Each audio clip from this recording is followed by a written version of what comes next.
What's going on, everybody? This is Chris Classic dropping a car vlog on the way to work. Hope you guys are having a wonderful day. If you have not heard it today, God loves you, Christ loves you, I love you. A lot of us going through some things and some are not, but it's all love. And a lot of us are working hard and we feel like it may not be worth it, but I want to say I'm proud of you. Just keep up the good work and just keep building. Sometimes we just need to encourage one another and love one another. We may not agree on everything and things like that, but we are here for a reason. So make sure you subscribe to the channel, the Take It Home Podcast, and our second channel, C3 Ultimate Wrestling. Yesterday I had a fire interview with Jade Keith of the Spirit of Detroit. He will be wrestling at the Amazing World next month, October 14th, Crown Point, Indiana, going against Legit, him and Cassidy Keith of Spirit of Detroit. It's a tag title match. It's gonna be dope. These are rumors, but I can see it happening. According to the internet, Jade Cargill may be done with the AEW soon and go on to WWE. So I wanted to get my thoughts on this, if it's true and if it's not. Who knows? But I'll go in. Jade is a superstar in AEW. Like, I'm not gonna sit here and say she's a wrestling technician, but and I've said this before, she was in the right company to flourish. She really was, because a lot of these women who are more wrestling sound, if you will, they have no charisma, or it's a lack of charisma, or they don't have the qualities to be a superstar yet. Like, they're trying, but it's just not working. And that be my thing with some of these wrestlers, not even just the women in AEW, is that some of these people aren't being molded correctly because they're comfortable with where they're at, because they're getting paid and stuff like that. You don't see a hunger. You see that some people are chillax. I don't think that some of them work like somebody could replace them or take their job. So I will say that, but I do think she did well as the TBS champion, the first TBS champion, the baddie section. I think she has a big social media presence when she's on it, and then you're doing good when people talk about you disrespectful and stuff like that. And when you tell somebody that they can't wrestle, I won't technically say that that's disrespectful. It may be a way on how you do it, but still, her going to WWE is a big move. I would be shocked, because she actually did a tryout, and I believe they did want her, but her biggest thing was she wanted to be around her family, her daughter and stuff like that, her husband. And they were saying that, well, we will be your family. So that will leave a bad taste in anybody's mouth, because nobody wants to hear that when it comes to trying to work around your own schedule and also be there for your family. Like, look, me, I wrestle, right? I don't wrestle as much as I used to, and for good reason. Well, a lot of good reasons, but one of the main ones, of course, is to be around my wife and my kids and things like that on the weekends and spend more time. So I definitely understand where Jade is coming from with that situation. Now, if she does get signed, I don't know if she's going to do a full-time or if it's going to be sporadic. Who knows? But she does have a good presence. I think she does have charisma. A lot of people have been harping on Jade Cargill versus Bianca Belair in the dream match. That's a lot of people's dream matches.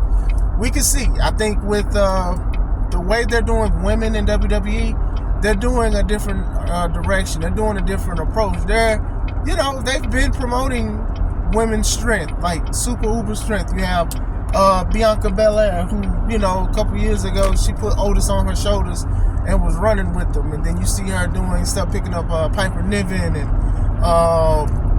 Gorilla Press Slams. And, then you have Rhea Ripley, who's suplexing and body slamming people that's, 6'11", who's Luke Gallows. I don't know how tall he is, probably 6'9", 6'10", and beating up a guy, Akira Tozawa, knocking down people, beating up Dominic and Rey Mysterio before Dom became dirty.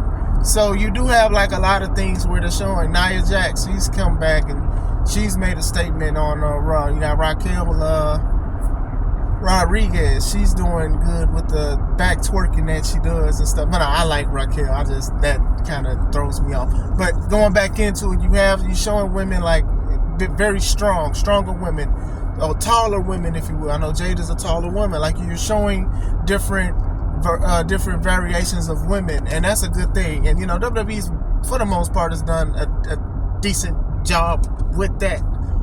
But at the same time, it's something different. I think Jade could do well in WWE. I do think that her wrestling would have to improve some more than what's going on with AEW. Because like I said, AEW, it feels like a lot of these wrestlers are at their cap, or they're comfortable with where they're at.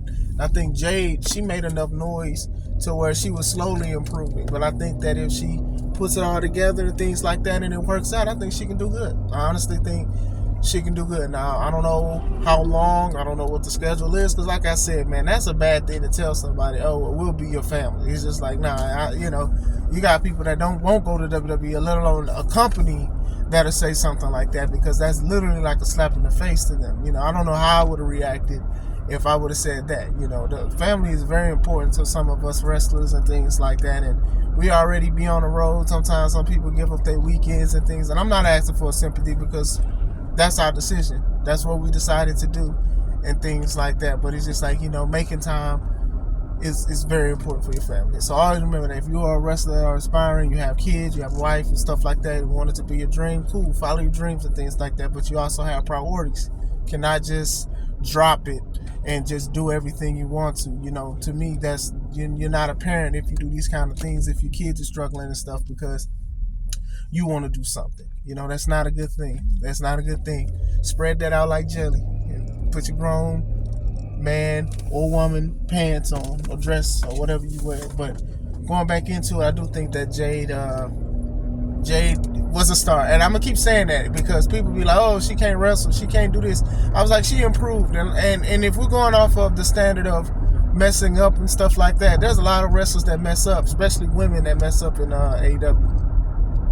Like, you know what I'm saying? It's a lot of women that be messing up. So it's just like, if you're going to sit here and be like, she don't even mess up as much as some of these women who've been in the game for years, who've done the independents, who've had tryouts, who are wrestling for WWE for a little bit or for certain things. Like, she's not, like, come on, man. And that's what be getting me about Jade, right? Is that y'all really be on her because she's successful. I know she had made some tweets about AEW and deleted tweets. I don't know why people tweet and then delete it.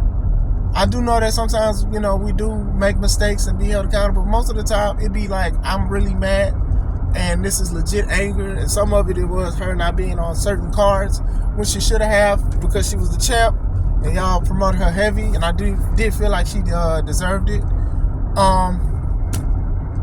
A lot of people got mad at her because she said that, she was known outside of wrestling, and she probably was. Social media is so big, you can't just be like, just because you're on it, you know everything about it. Just like Earth. We're here, we live here, we occupy the planet Earth, right? But we don't know everything that goes on in the Earth and things like that and stuff like that. So we don't know. She was fitness, she did basketball. I believe she has a degree in something. I don't know. She's in a sorority. Like, she has a lot of things outside of wrestling. And people need to realize that wrestling is a very big thing, but it's not the only thing on earth. And that's not the only thing that'll make you something. Just because you see somebody on TV. Now, can it work? Can it elevate you? Of course. But at the same time, you can't sit here and be like, oh, well, nobody knew you or anything like that. Like, you can't do that. There's not a lot of people that's just known all around the world like that anyway.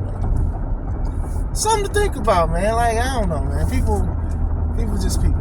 But if it's true, I don't know. Like, to me, I guess if this is true, she came back either probably to put lose to Chris Statlander, or maybe she's just back. Because my thing was, and a lot of people are saying this too on social media, she should have came back and started challenging for the women's title, the top title, the AEW title, because she did the secondary title. She had a reign for a long time. She was very successful. She had a presence and she had a reaction. So now you come back for the title that you lost. So now it's like, what's going on with this? Like I'm curious to see what's going to happen, but I'm not that curious. I think she should have went for the AEW Women's title. Maybe a reason why she may be leaving, or maybe she's just trying to get the ring rust off of her so she can come back to AEW. But who knows? We'll see. Would you guys like to see Jade Cargill in WWE? Would you like her to stay in AEW? Do you think that she can improve? Like, what do you guys think? Let me know. I hope you guys are having a wonderful day. This is Chris Classic. Stay home.